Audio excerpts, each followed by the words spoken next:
My topic here today is a topic evidently 4 or 5 people are going to be talking about, and that is Wi-Fi 6E, more specifically 6 gigahertz.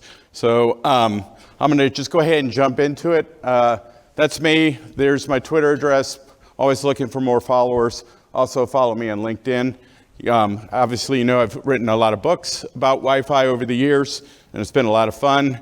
And I'm not allowed to say where's Westcott, so we're doing something different this year. And that is we are starting a GoFundMe to bring Mr. Westcott here next year in 2023. So please contribute. He needs your help. So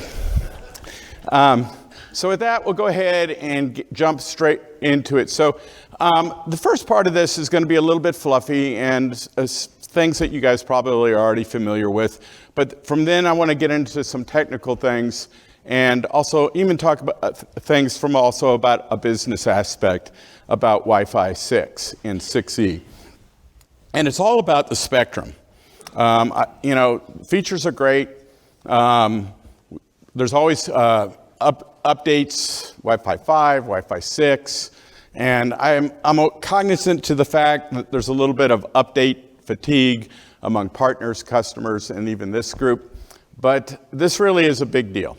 And I think a lot of people have missed that from time to time, that getting all this spectrum space really is a game changer. And sometimes it's, quite frankly, it's overshadowed by a lot of the marketing that's done for 5G, quite frankly, and cellular technology. But it is, in my mind, something that is going to be a game changer for this industry for the next 10 years, because we have this big chunk of spectrum space that's never been used for Wi-Fi, and the opportunities, quite frankly, are endless. And it's been proven time and time again that the worldwide economic impact whenever you open up unlicensed frequency space, it just works. And so millions and billions of dollars will result because of this. Obviously, 6E is just a marketing name. You're bringing 802.11ax technology to 6 gigahertz. And that's what it's all about. So once again, unless you've been under a rock, this has been available right here in the United States for 1,200 megahertz of frequency space for over a year now. You can see all those channels. We'll talk a little bit about channel design and later in the presentation. But it's spreading across the world. Canada should be able to light up like any day now. I believe there's something like 80 countries worldwide. Now, not everybody's the same. Europe's obviously a little bit smaller.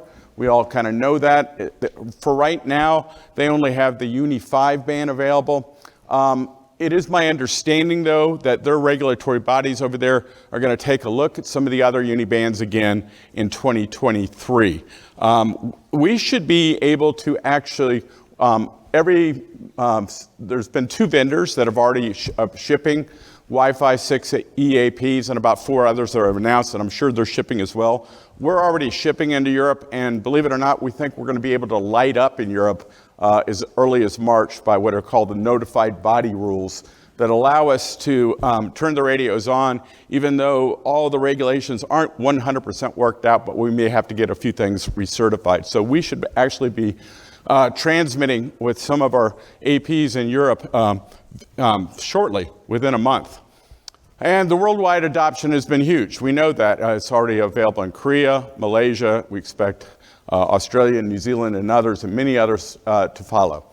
Now, quickly, just to review a few more things that you might already be familiar with, is that there's going to be different rules for indoor and outdoor. And I'm not going to get into great detail, but there are 6 power classes that are defined, at least right here in the United States. And we expect the rules to be fairly similar in other countries, but not completely. I'm only going to focus on 2 very quickly: low power indoor devices and standard power devices. Low power indoor devices are lower power, and quite frankly, it's mainly meant just to be used indoors. They have rules to keep it so that you cannot take these devices outdoors. Like you cannot manufacture one of these with a weatherized enclosure. You cannot have detachable antennas. You can actually have external antennas, but they cannot be detachable. We'll come back to that. And then there's other things. So there's various things like you can't put them on trains, cars, and boats and things like that. Now there's a different set of rules for what's called the standard power devices. And initially these are going to be meant to be used for outdoors. It was kind of an outdoor play, but you can see right off the bat, it's higher power. You can use the weather enclosures. You can use detachable and external connectors, but it's not as much frequency space, okay? And it has to abide by what's known as automated frequency coordination, which I know that you've heard in other presentations. But what's going to happen is there's going to be these automated frequency coordination system providers where your APs have to check in with their height, their GPS coordinates, to a database that's checked against the FCC database to make sure that they're not interfering with existing incumbents like fixed satellite services. Now, this keeps getting pushed out. So right now, I don't expect this to happen, at least in the United States, probably till Q1 of 2023. We had thought it was going to be this year, but it keeps getting pushed out. So for right now, 6 gigahertz is an indoor play only, okay? Now, there's some other things to consider about AFC as well, and that's who the vendors are going to be using as their AFC providers. And that's not fully baked yet, because we're still trying to figure out who are going to be the AFC providers, not just in the United States, but eventually in the other parts of the world. Now, there's one established player that's been playing in CBRS for a while, Federated Wireless, and one of our competitors has already jumped in with them, and that's great. But there's also a project called the Open AFC project that you may or may not be familiar with, and that is a screenshot right there of what is in development right now, open source project, and about 150 engineers working on it against various companies. A lot of people have put in to be possible AFC providers, including Netgear, Google, I believe Comcast. I can't remember them all off the bat. It remains to be seen who will be the AFC providers, whether they're using, they're established or they're using the open system. A lot of this, and I wouldn't be surprised if you see some vendors go with multiple AFC providers. But for now, it's an indoor play. But on indoor, there's some challenges.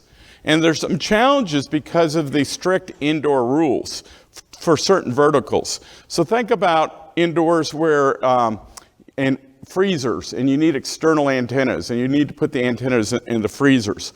Or warehouse ceilings where you might need directional patch antennas. Or warehouse aisles where you might need directional patch antennas. Also, you might need weatherized enclosure units in some manufacturing environment because they do indoor power washing. But you can't do that with the LPI APs.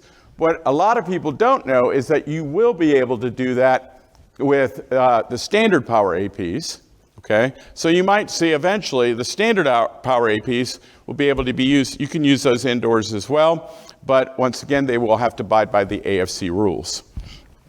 Now, we expect a lot of use cases that'll be very specific to 6 gigahertz, or I mean, you can do anything in 6 gigahertz that you're already doing in Wi-Fi, but we expect 3 right off the bat that are going to be used quite a bit. One is mesh networking, clearly, with all that bandwidth, perfect solution for 6 gigahertz. Not only that, it's great for the legacy clients too, because the legacy clients can't connect to 6 gigahertz, but you're providing them a way to take advantage of the 6 gigahertz backhaul. So we're already getting a lot of interest in this, of using 6 gigahertz as a backhaul technology. Also, we're getting a lot of interest from healthcare specifically.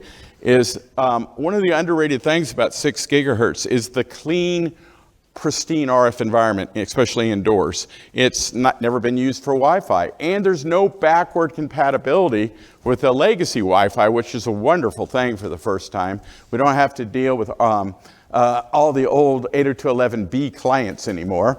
But yay! But at the end of the day, think of like healthcare and all the mission critical applications there, and think of all the RF that's in a hospital.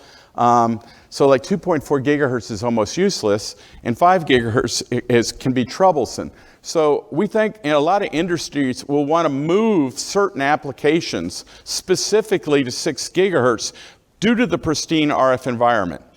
And then, I think it's going to be application driven too. You see a lot of marketing hype about VR, but these things are in development. Clearly, there are no 6 gigahertz headsets yet, but the high bandwidth needs of VR technology and applications that we think we're going to see moving forward, we think there's going to be a lot of more high bandwidth applications built specifically for 6 gigahertz over time. Anybody remember this guy? How many, show of hands, how many people actually, oh man, that's awesome. That's called a Cisco wireless workgroup bridge. And then in the old days, we used to use it to provide wireless connectivity to devices that didn't have Wi-Fi radios. And you just plug in an Ethernet port, bridge it, and then that was a client that would connect to an AP. The wireless workgroup bridge is making a comeback. It's coming back. It is returning in 6 gigahertz. So we already seeing verticals, especially in manufacturing and warehousing, where they have these robots that go all around, and they want to use the pristine RF environment, and they are putting APs on robots, and they're going to use them as clients connecting up to the APs in the ceiling. Additionally, it's another big healthcare use case. There are all this patient monitoring equipment. It's very expensive. It doesn't have 6 gigahertz radios in it. You can hook one of these up to one of these mobile units, and now you have a wireless workgroup 6 gigahertz bridge client that is connecting to 6 gigahertz. So the wireless workgroup bridge is making a comeback. So now I want to get into more technical stuff. So I figured I'd start with a topic that some of you may have heard me talk about before, but it's the one that I had the most hard time wrapping my head around, and a lot of people I talk to, they really have a hard time wrapping their head around it, including when we were developing and building our first AP4000, thank you for the award, when we were building our first 6 gigahertz AP, our own engineering team and people had a hard time wrapping their heads around it because it's different about how clients are going to roam and how clients are going to find APs. And we all know that probing is the main purpose of sending out probe requests, is that's how clients find APs to potentially roam to. So they may be connected to an AP, they're always probing off channel, looking for, it's a hunt and seek process, looking for other clients' APs to connect to, and they build a roaming table. And they're always updating that roaming table, and based on whatever metrics they have, they'll eventually roam. Well, probing's not gonna be so much of a thing anymore in 6 gigahertz, and that's because of this. There's too many channels. Probing occurs on primary channels. So even if you're using channel bonding, it has to be on 20 megahertz. And there's 59 channels in 6 gigahertz. Now, what do you think would happen if clients had to probe on 59 channels? It would take too long, number one, and what would it do to the mobile devices? Drain their battery life. Okay? It would drain their battery life. So the bottom line is, they've tried to eliminate probing altogether, and they've moved to an out-of-band discovery method. And I will say, even though there's some in-band mechanisms I'm going to briefly talk about, out-of-band is the way this is supposed to work. So, and the main way is what is called the R&R information element, reduced neighbor reports. There will be information about the 6 gigahertz radio housed in a tri-band AP in the beacons and probe responses that are coming out of the 2.4 and 5 gigahertz radios. So most vendors are going to have tri-band or dual band APs, and most clients are going to have dual or tri-band capabilities as well.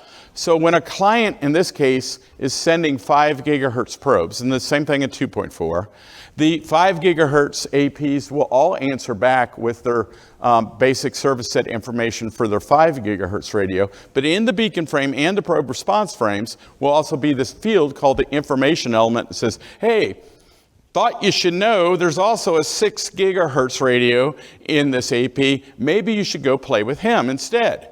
And this is what one looks like. And this is actually a screen capture from Wi-Fi Explorer Pro. And by the way, that was the first app that could show you 6 gigahertz information. So once again, a stand-up job by Adrian.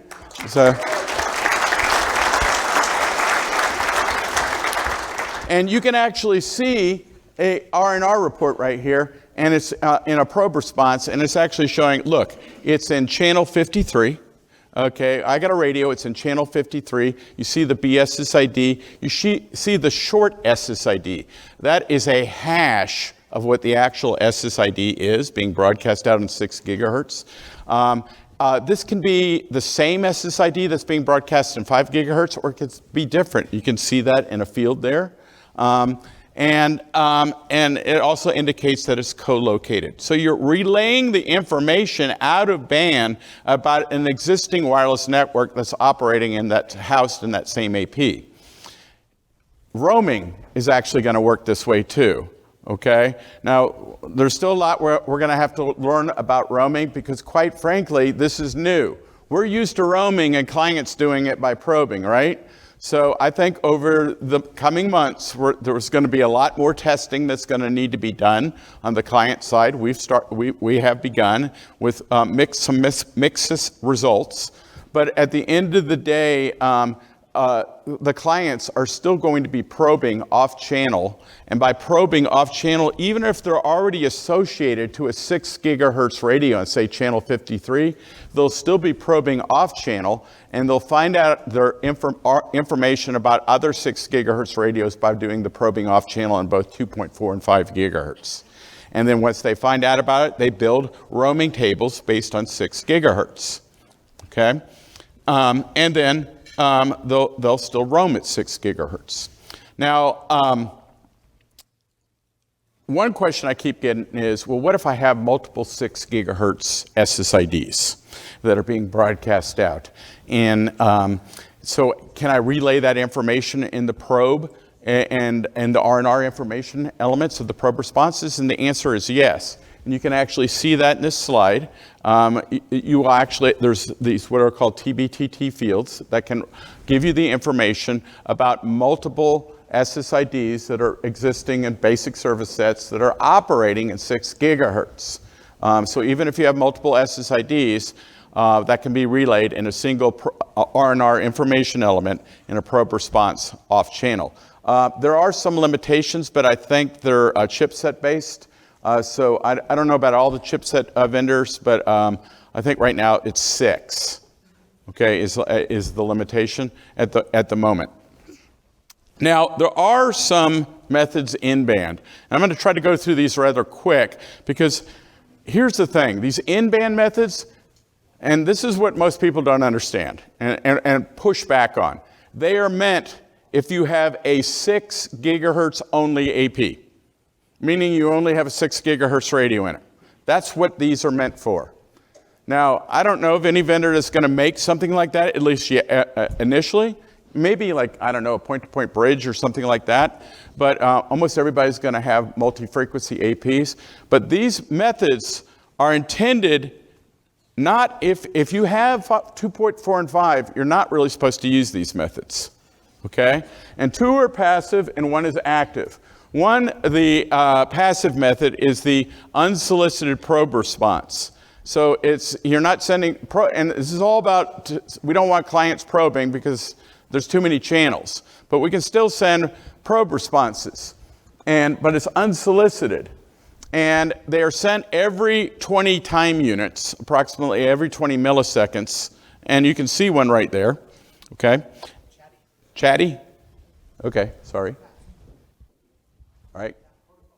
Oh, the protocol's chatty. I thought you meant I was chatty.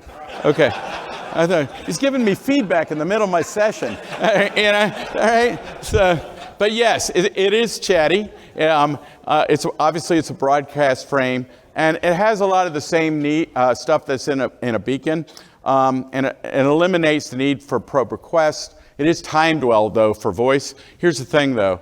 For reasons I'm not going to get into, a couple of chipset vendors eliminated this capability. Okay, so you can't even find it now. You could find it in some of the consumer grade stuff for a while, but you can't find it now.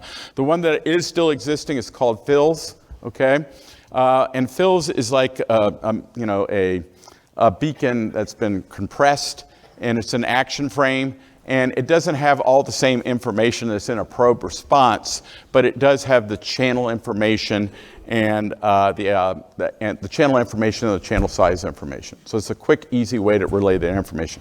Both of these should not be used unless you only have a 6 gigahertz AP. Now there's this. Here's the active method. And this is the one you will see, because I expect everybody to have this on by default anyway, okay? And that is called preferred scanning channels. And this allows for a minimal bit of probing, and meaning you can probe effectively on every 4th channel, okay? So they're trying to cut it, so you're not allowed to probe on the other channels, but they can probe on this. Now this was intended, once again, for APs that only have a 6 gigahertz radios, but I expect every vendor to turn this on anyway as kind of a backup, in my mind, a backup mechanism for the out-of-band stuff. And we have seen the clients supporting this, and most vendors are turning it on by default, okay? Now, that being said, I want you to look where these are aligned, because where these are aligned is going to have a conversation and a bunch of slides I'm going to be talking about, okay?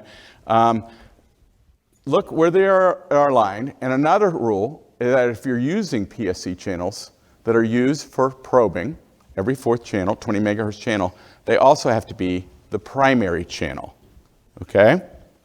They also have to be the primary. So you see something that's a little bit different from what we're used to? Okay, it's the second channel of any bonded channel as opposed to the first one. Okay, and that's going to have some impact, and I have some interesting data I got earlier in the week. Okay, so bottom line is most vendors are going to have PSC turned on, and if they do have PSC turned on, that means that second channel is now going to be your primary channel, as opposed to what we're used to in 5 gigahertz when you're doing channel bonding, where it's usually the first channel. Doesn't have to be, but it usually is. And by the way, the primary channel doesn't have to be the second channel, but it does if you're using PSC, okay? And that's where problems are going to come. I want to point something out. There's some 40 megahertz channels that don't align, right? So there's a lot of 40 megahertz channels. So in some cases, the 40 megahertz channels, they still need a primary, right? So like every other 40 megahertz channel is still going to need a primary. And just to keep things consistent, even though it doesn't align with some of the 80s and 40s that are also being used, it doesn't have a PSC alignment. You still need to have a primary channel. So to keep things the same, we're going to recommend that if you're using 40 megahertz channels, make the second one the primary, because you're probably doing that with the PSCs that are also the primary on 40 megahertz. This is where it gets interesting. Okay, so when you talk about the clear channel assessment, and you were to read it into standard, it's one of the most vague things I've ever read. And we've had a lot of heated discussions and interesting discussions at this conference. I think it was actually Chuck that pointed something out to us, and we all thought he was crazy, and then he proved us wrong. And this is the interpretation of how we think CCA is, but I will say this. It is very blurry in the standard, and then different vendors have different, and chipset vendors have different interpretations of the standards. And to make things even worse, client devices have different receive sensitivity. So these thresholds we're going to talk about, this is how it's supposed to work, but there's a lot of gray in all this. Additionally, here's something you should know. CSMA-CA has been around forever for Wi-Fi, right? And it's tested for the Wi-Fi Alliance, for compliance and stuff like that. Do you know that it's never been tested by the regulatory bodies and the FCC? So the new rules for the FCC said that you now have to test for a contention-based protocol. And so what's interesting is for the first time, vendors had to test this, have this stuff validated by the FCC. And I can promise you, client vendors and AP vendors submitting for the first time were probably failing in some cases, at least on the FCC's guidelines.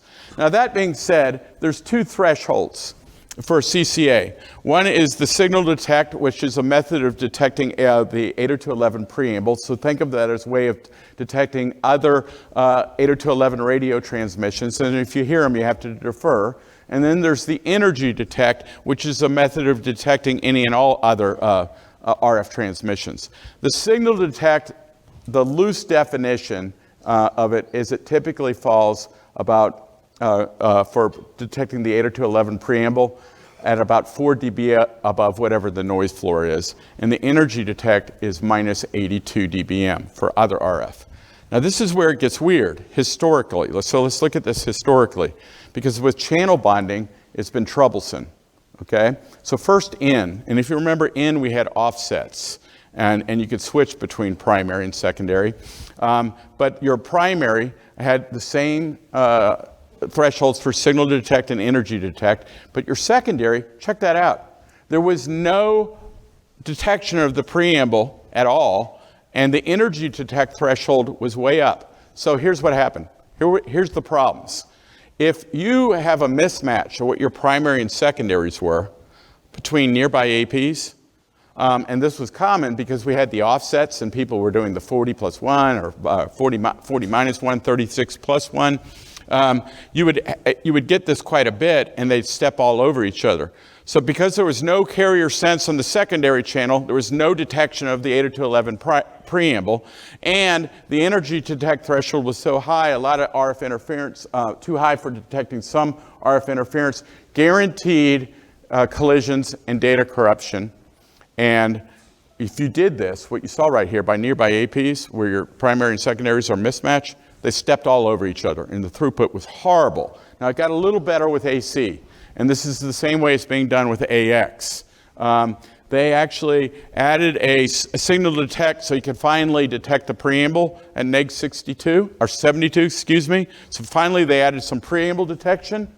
But the high signal detect threshold for the secondary means there's still some possible needed preamble detection that's missed, and then the energy detect threshold is still probably a little high on the second channel, on the secondary channel. So the result is data corruption. So still, when we moved to AC, the whole concept of the offset went away, and now we had bonded channels were defined by a center frequency. But if you go into any vendor's configuration, you're still choosing a 20 megahertz channel, then a setting that says 40 or 80. Bottom line is, most vendors have gotten it so that you won't have this problem right here, but it's not necessarily guaranteed. And so we've seen this even with AC and AX. If you have a mismatch where your primary and secondary channels are overlapping and they're stepping on each other due to neighboring APs, your throughput is negative and performance is negatively impacted. Which got me thinking about 6 gigahertz, okay? And so I bought, before I had our own APs, I went out and bought a consumer grade. And of course, the consumer grade 6 gigahertz stuff is on 160 megahertz. But look what they did. They did it right, just as I was talking about. Look what the PSC channel is and the primary channel is. Okay, it's the second channel, right? But then I bought another consumer grade device. Look what they did. They didn't have PSC on, and look what they're using as the primary. So what do you think is going to happen here? Okay, they're stepping on each other. Okay, so I started worrying about this. Additionally, remember I showed you that chart a little earlier where not every 40 megahertz channel also has a PSC. but they still need a primary channel. Now, so as long as you're doing this, even the ones that are not PSC, as long as you're using, well, I'll take that back. Take that back. Bottom line is, even if they're using the second channel as the primary, what do you think that 40 megahertz channel that doesn't have a PSC, that doesn't align with channel 37, there's going to happen? Same thing. They're going to be stepping on each other. Okay? Bottom line is, there's some 40s that are aligned with channels 33 and 37, but there's other 40s that align with 41 and 45, and they don't have a matching primary channel. And if they're nearby an 80, they're going to be stepping on each other. So I started looking in the standard and saying, hey, did they do anything about this? Did they fix it? And I started calling some engineers, and everybody said, no, same as it was in AX. Okay, so I've been thinking about it for a while, and I said, okay, well, maybe we better test it and see if the same problem that we have in 5 gigahertz is going to happen in 6 gigahertz. And I'm sad to say, the answer is yes. Okay, so here's an 80 megahertz baseline traffic with no 40 megahertz traffic going on at the same time. So what we did is I called up Carl Benedict, who's he's a CWE, and he's one of our top SEs at Extreme Networks. And I don't have time to test stuff as much as I used to, so, and he's an ace designer, troubleshooter, and he has his own lab, so I had him do some testing for me over the weekend. And so he set up a couple of APs, had a couple of clients, did some download and upload of traffic simultaneously on 40 megahertz and 80 megahertz, sometimes with the channels aligned, primary channels aligned, sometimes when they weren't aligned. Now here's a baseline of an 80 AP of an 80 megahertz channel, and there's no nearby AP with 40 megahertz. Okay, it's just by himself, and you can see with the one client, you can see the data it's getting in the 550, 566, and those are per second. Those are numbers that are being pulled every second. Okay, looks pretty good, right? Now he turned on a nearby AP with a 40 megahertz, but the good news is that the primary, because it's using the same PSC channel, the primary aligned. Now, you see the numbers went down, but that's okay. The numbers went down because that's contention. And you'll see this in another slide, because the 40 megahertz channel is now sharing the medium with the 80 megahertz channel, but their primaries are aligned. And always remember too, that primaries also carry all the management and control traffic, okay? So they're always busy, whereas on a bonded channel, the data traffic is carried across the entire channel. And that's part of the problem when you start getting the mismatches, is all the management and the control traffic might be stepping on the data traffic if your primaries don't align. But in this case, they align. So these numbers are fine because it's medium contention. But look what happens here. He chose channel 11, which has a primary channel, okay? But the primary channel does not align with the primary channel of 80 megahertz. Look what happened to the throughput on the 80 megahertz channel. It's getting hammered by the management and control traffic on the primary channel of the 40 megahertz channel. Okay? Now, you can see this on 40 megahertz as well. Here's my baseline for 40 megahertz. You see this guy right here on channel 3. And you can see he's getting about 275 megabits per second. And then we turn on an 80 megahertz channel, and you see the throughput go down a little bit, but that's okay. That's medium contention. It's sharing it with the 80 because they share the same primary channel. It's just standard medium contention. But then same thing, I put a 40 megahertz channel that does not have a primary channel, has a primary channel. It's still the second one, but it doesn't align with the primary channel for the 80 megahertz channel. So it's the same problem that we had in 5 gigahertz. So in 5 gigahertz, I mean, I think hopefully most of us know this, always make sure your primary and secondary channels are aligned. Unfortunately, that doesn't always happen because people start changing things, okay? And some vendors' RRM protocols do stupid stuff sometimes too. Now in 6 gigahertz, so far, our other competitor that I looked at, they're doing the same thing as we're doing. We're saying that we're using the second channel as the primary because it aligns with the PSC channels that are used for that scanning every 4th channel. That being said, what if I had 80 megahertz? So what if right here, this is an 80 megahertz network for 6 gigahertz, but the business right next door was using all 40. Some of the 40s are going to be fine, but what's going to happen if the other 40s? That's going to cause problems, right? Can everybody see what the issue is here? So, I mean, what do? I mean, if you were using 40 megahertz channels, there's a boatload of them. If that's what you wanted to use in 6 gigahertz, I guess you could turn off every other one. Do what? Yeah. But, I mean, I guess you could turn off every other one, but you think your neighbors are going to do that? You know? So this is something to be aware of. So to me, this is, and by the way, there's no requirement to what your primary channel is in 6 gigahertz. You can configure whatever you want. Now, I can tell you right now, we're trying to lock it down so that people won't make the mistake, okay? But I highly anticipate this to happen. More so, I think you'll see this issue right here, to go back a few slides. I think you're going to see this issue quite a bit from the consumer grade stuff that could be impacting your network. But I think this issue right here, where one business is using all 40 megahertz channels and others using all 80, there's simply no way to align all the primary channels. And there is going to be impact accordingly. So please be aware of that. We know what we don't know. One of the things I'm fond of saying is, all this technology sounds great and stuff in the lab. It's a little bit different this time because we're moving to a whole different spectrum.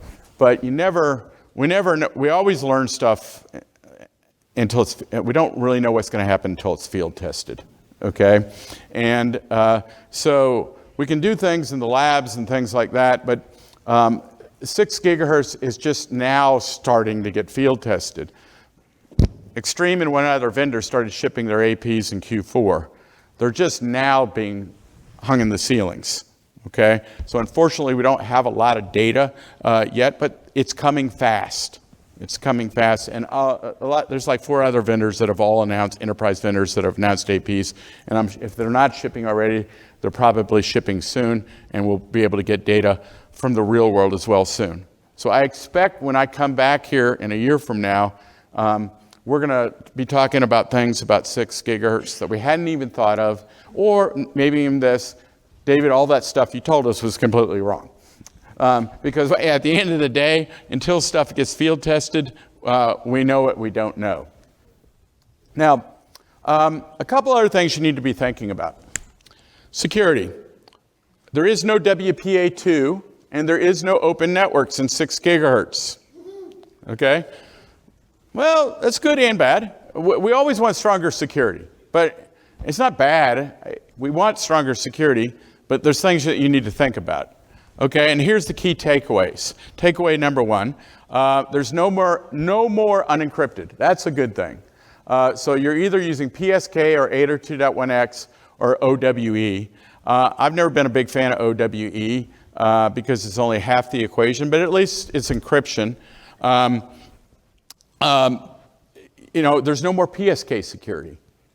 You're going to be using WPA3 personal, especially at home, which means you're using SAE. From the end user, the experience is exactly the same, but we're using a more secure protocol that is resilient and resistant to a lot of the brute force dictionary attacks on PSK.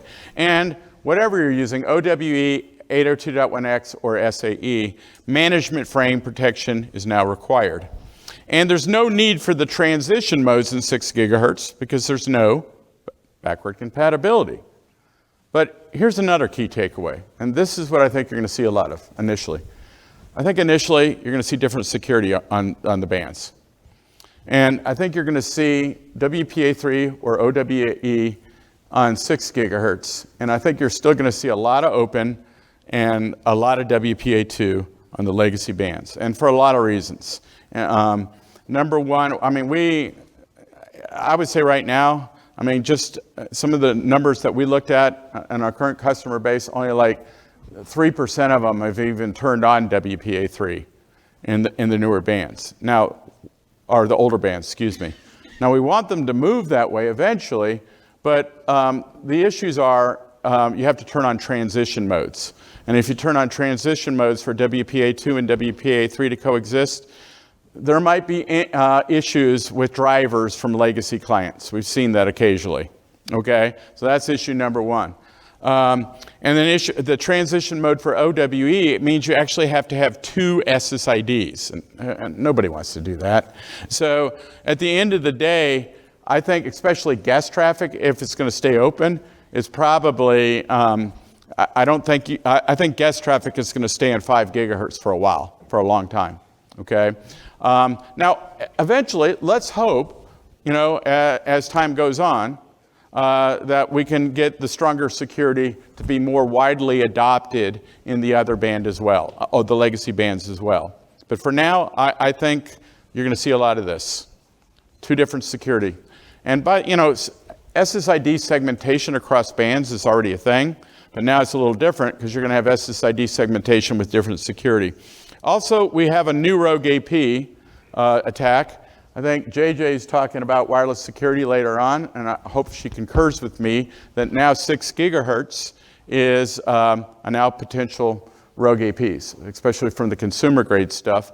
So an unauthorized portal into your existing network. Here's the thing, the legacy sensors don't have 6 gigahertz radios, and there's no way to detect that. So you're going to need radios with 6 gigahertz sensors, and vendors with tri-band scanning capabilities for their WIP solutions, they're going to take the lead in this, and it's going to be important. And by the way, it's not just these days detecting just for 6 gigahertz, but other RF technologies too, like BLE. So a few design considerations. I'm not going to go too heavily into this. I think Wes is doing a presentation too on design, so I'm looking very forward to hearing that. Do I even need to talk about this? I mean, there's actually vendors that, saying you're going to need 10 gig uplinks. That's ridiculous. It's marketing hype. But I wanted to use this as an opportunity to always remind you that bandwidth bottlenecks are almost always at the WAN uplink and not at the access layer. So will we at least need 2.5 or 5 gigahertz multi-gig ports for 6E? Will tri-band APs make multi-gig a requirement? I think Peter answered the question, okay? I've been hearing this for 10 years. Look, every enterprise vendor is still going to market this, but I want to tell you, I even talked to my own people at Extreme. I said, please don't lead with this. Lead with this. This is the much more important discussion when it comes to design, wired design, when talking about 6 gigahertz, and that's PoE. You got all these new radio chains, okay? You're going to need a lot more power. Even all the 2x2x2 tri-band APs, you're going to need AT power for full functionality. So AT power is a thing. So what I'm mostly worried about is that little animation is supposed to represent rebooting APs, okay? So APs randomly reboot if they're not getting enough power. This is the #1 support call Extreme Networks consistently gets, okay? And I'm worried about, as people start upgrading to devices that draw more power, that they haven't done proper power budget planning. Proper power budget planning is key. And with great power comes great Wi-Fi, okay? Some more things to consider. Every vendor is now offering for sale 4x4x4 tri-band APs. And look at the power draws they're going to need. For full functionality, they're going to need BT power. Okay? You know, now, I just recently wrote a blog about this, is that some of these solutions, these 4x4 solutions, will still operate on AT power, but not all downgrade capabilities are created equal. And what I mean by that is what most vendors are going to do is if you're using AT power, is they're going to downgrade down to a 2x2x2. Okay? So, but the vendors that I think that will win at this, there's other things that you can turn off, like a USB port, an external Ethernet port, and other radios, and still maintain full functionality. So I think you'll see a few vendors do that, where you're still getting full Wi-Fi functionality, but I think you'll see the bulk of them actually downgrade the MIMO capability. So it's up to you what you choose. I would rather have the MIMO capability. Okay, so always remember that. All downgrade capabilities are not equal. Look, I think you all have heard this from me and others. We fully expect 80 megahertz is going to be on by default in most enterprise devices. We expect 80 megahertz channels to be used. There's enough frequency space now, and we expect them to be used. That doesn't mean you have to use 80 megahertz channels. There will be a lot of verticals that you will use 40. Once we have AFC and Extreme, we're in tons of stadiums for every major sport league. Probably going to be still 20, because if you have 1,400 APs in a stadium. At the end of the day, though, there's new rules. There's these new spectral density rules that I'm not going to get into too heavily. But spectral density is a measure of signal strength variations as a function of frequency. And these new rules are actually going to help us offset some of the problems we had with raises of the noise floor whenever you did channel bonding. Now, the noise floor is still going to raise, but you actually bump your power up when you do channel bonding as well. And your effective EIRP is higher, your EIRP is higher. It's actually advantageous, if you want to use more power, to do channel bonding. The key is the metric on the far right, and that is the assumed SNR stays the same. Okay? So I believe other speakers might be getting into this in a little bit more detail, but at the end of the day, we expect 80 megahertz channels. I mean, and I can't believe I'm even saying this, because, if you remember when AC came out and we started using it and N came out, we started at 80 megahertz, all the vendors put 80 megahertz as their default setting. And what did every SE have to do? Go turn it off. I mean, it took me a year and a half to convince Aerohive to change it back to 20, okay, as the default setting. But it will be the default setting, I think, at least initially in enterprise APs. Maybe not in Europe, because Europe has less channels, and more than likely in Europe, at least initially, 40 megahertz will probably be the bigger play. Now, you do hear a lot about this, about the range too. The other question is like, what is my effective range going to be? Now, there's only a 2 dB difference between 5 gigahertz and 6 gigahertz of path loss in the first meter. Okay, it's a lot. So it's 49 dB as opposed to 47. Compare that to the amount of path loss in 40. So the difference between 2.4 and 5 has been significant. The difference between 5 and 6 is not as significant. And it also depends where you are in the band. So it's about 2 dB of loss, path loss in the first meter in the middle of the 6 gigahertz band, closer to 1 at the front of it, and closer to 3 towards the end. So the question goes, can I do one-to-one replacements? Well, what do you think? So thanks to UC, he gave me this. That's an AP4000 on 5 gigahertz. There's one on 6 gigahertz. Whoops. 5, 6, 5, 6. Okay. So there's still, it's only a 2 dB in the first meter, and then the 6 dB rule applies. But at the end of the day, we're probably, in a lot of cases, still going to have to do redesigns. And so here's what we're telling our people right now.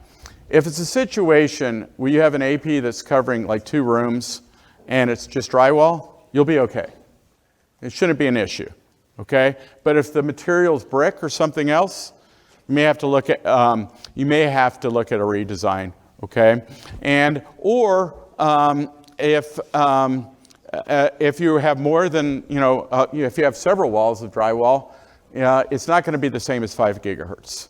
So in theory, things sound nice, but we saw for the first time yesterday some 6 gigahertz predictive modeling. I fully anticipate all their competitors as well to be offering those capabilities soon as well.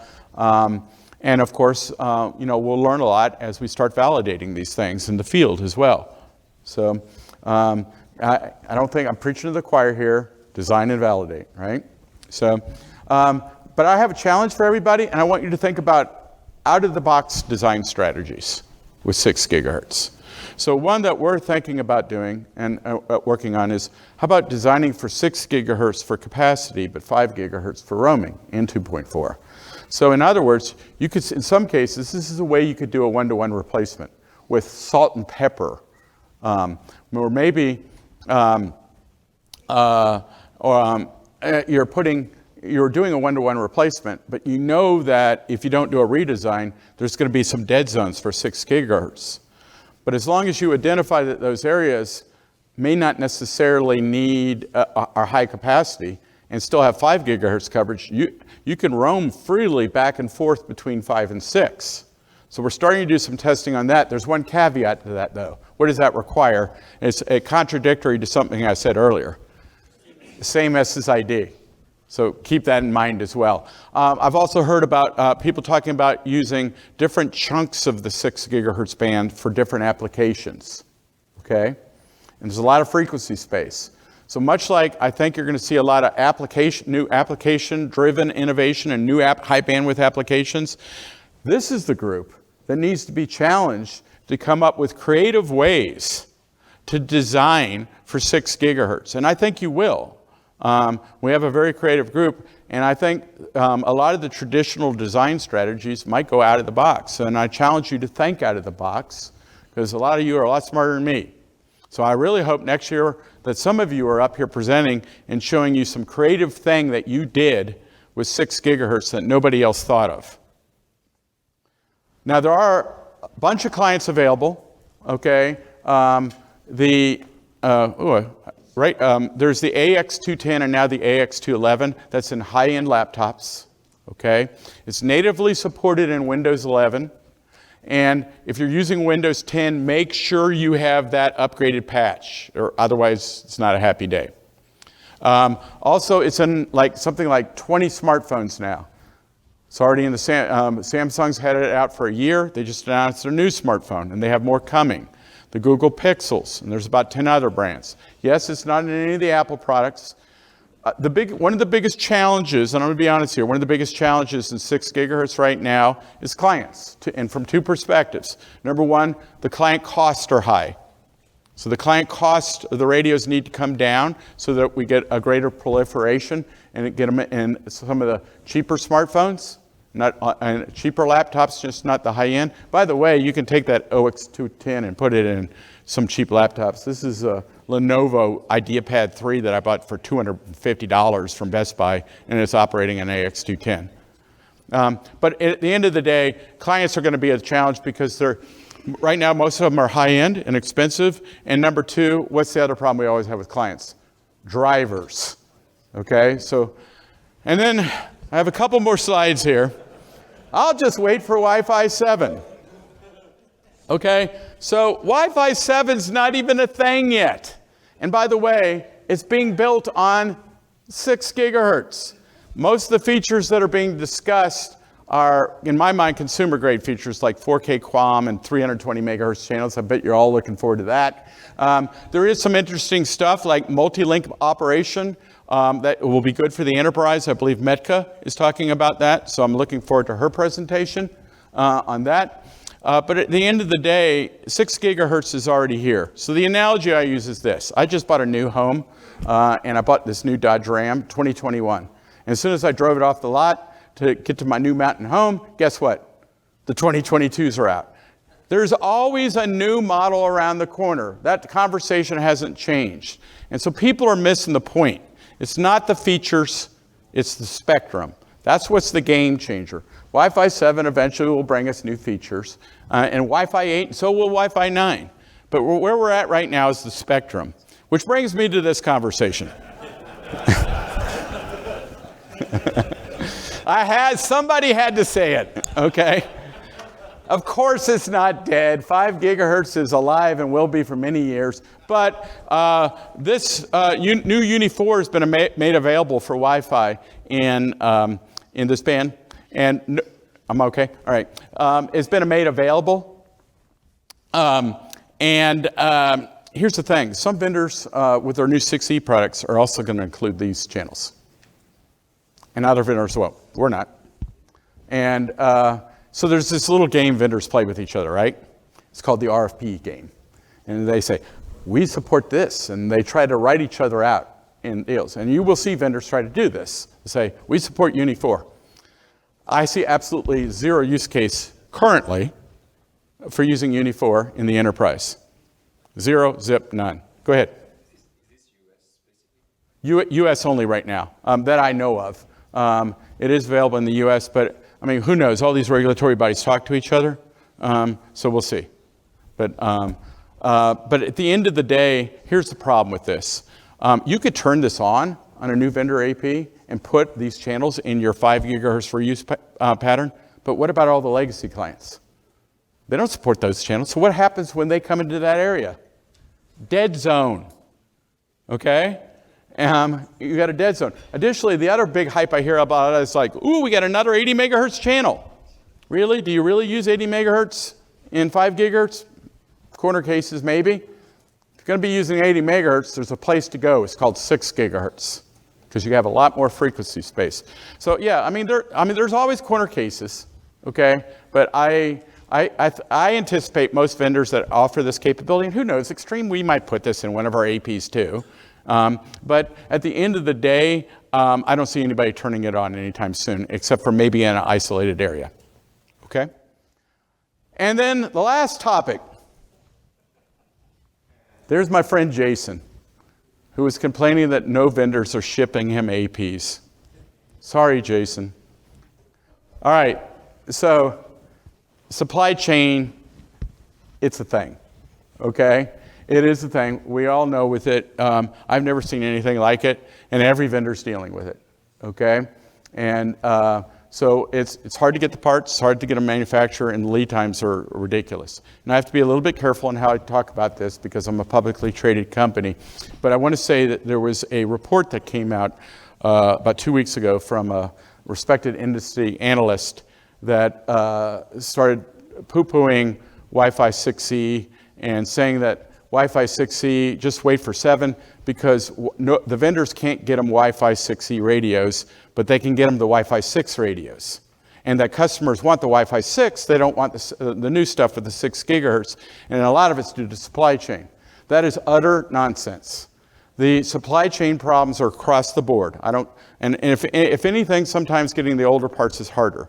And we plan more, we do a lot of projections for our new stuff. Okay, so supply chain is a thing. We're aware of it. We're working on it, and as well as our competitors. But if anybody tells you that supply chain for 6E is tougher than it is for the older stuff, that's not true. Okay, moving forward. And with that, the final plug, you can download this dummies booklet for Wi-Fi 6 and 6E. And I'm always blogging about this topic as well. And to end my time up here, and as usual, I always enjoy myself, I like to quote my friend Rosalie Babano, who is our Wi-Fi hardware product manager at Extreme. She's a rock star. She doesn't hang out in these circles, but she is absolutely fantastic. And she has, I think, the best quote about 6 gigahertz of all, and that is, it's like Wi-Fi is being born again. So thank you very much, and look forward to the rest of the presentations.